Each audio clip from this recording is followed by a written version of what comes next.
क्या सच में हनुमान जी ने पूरे सूर्य को निगल लिया था?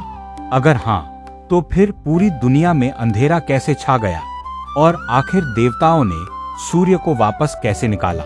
आइए जानते हैं यह अद्भुत और रहस्यमयी कथा।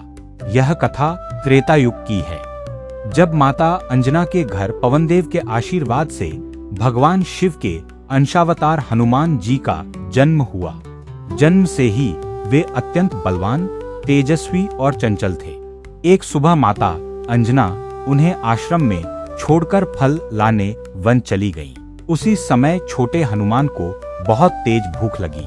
उन्होंने आकाश की ओर देखा। उगता हुआ लाल लाल सूर्य उन्हें एक पका हुआ मीठा फल दिखाई दिया। बालक हनुमान ने सोचा, वाह, कितना सुंदर लाल फल है, इसे खाकर मेरी भूख मिट जाएगी। बस फिर क्या था, वे एक ही छलांग में आकाश की ओर उड़ चले। उनकी गति इतनी तेज थी कि स्वयं पवनदेव भी उनके साथ साथ चलने लगे। सूर्यदेव ने देखा कि एक छोटा बालक उनकी ओर तेजी से बढ़ रहा है। वे समझ गए कि यह कोई साधारण बालक नहीं है। लेकिन हनुमान जी बिना रुके सूर्य तक पहुंच गए और उन्हें फल समझकर अपने मुख में रख लिया।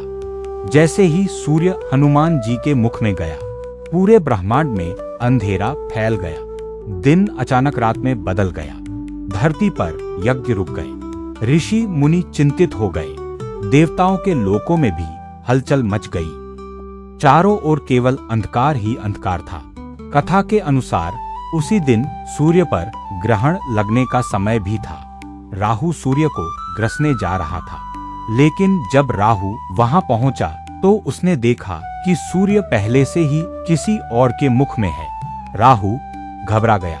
वह सीधे देवराज इंद्र के पास पहुंचा और बोला, देवराज, आपने सूर्य को ग्रहण करने का अधिकार मुझे दिया था, लेकिन कोई दूसरा पहले ही सूर्य को निगल चुका है। इंद्रदेव क्रोधित हो गए। वह स्वयं अपने ऐरावत हाथी पर बैठकर वहां पहुंचे। उन्होंने देखा कि एक छोटा बालक सूर्य को मुख में लिए खेल रहा है। उन्हें लगा कि यह कोई दैत्य है। बिना पूरी बात जाने उन्होंने अपना वज्र उठाया और बालक हनुमान पर प्रहार कर दिया। वज्र हनुमान जी की ठोड़ी यानी हनु पर लगा। वे पृथ्वी पर गिर पड़े और कुछ समय के लिए मूर्छित हो गए। इसी कारण उनका नाम पड़ा हनुमान। जब पवन देव ने अपने पुत्र की यह दशा देखी तो वे अत्यंत क्रोधित हो गए। उन्होंने पूरे ब्रह्मांड से वायु का प्रवाह रोक दिया। अब किसी भी प्राणी को श्वास नहीं मिल रही थी। मनुष्य, पशु, पक्षी, देवता सब तड़पने लगे। सृष्टि संकट में पड़ गई।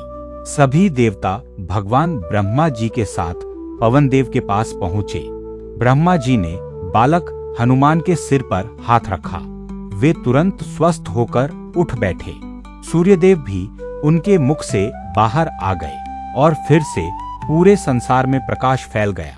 इस घटना के बाद सभी देवताओं ने हनुमान जी को अनेक दिव्य वरदान दिए। ब्रह्मा जी ने कहा, कोई भी अस्त्र शस्त्र तुम्हारा कुछ नहीं बिगाड़ सकेगा। इंद्रदेव ने अपने वज्र से कभी हानि न होने का वरदान दिया। सूर्यदेव ने अपने तेज और समस्त विद्याओं का ज्ञान देने का वचन दिया। वरुण देव ने जल से सुरक्षा का वरदान दिया। अग्निदेव ने अग्नि से कभी न जलने का आशीर्वाद दिया। यमराज ने अकाल मृत्यु से रक्षा का वरदान दिया। पवन देव का आशीर्वाद तो उनके साथ सदैव था।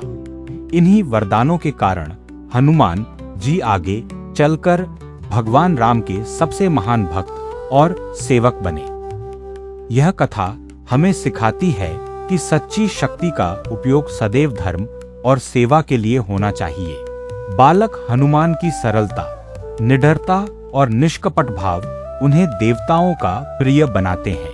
बाद में यही शक्ति भगवान राम की सेवा और धर्म की रक्षा में लगी। इसीलिए हनुमान जी को अष्ट सिद्धि और नव निधियों के दाता कहा जाता है। यदि आपको यह दिव्य कथा पसंद आई हो तो जय श्री राम, और जय बजरंगबली अवश्य लिखें। अगले वीडियो में हम हनुमान जी के जीवन की एक और अद्भुत कथा लेकर आएंगे।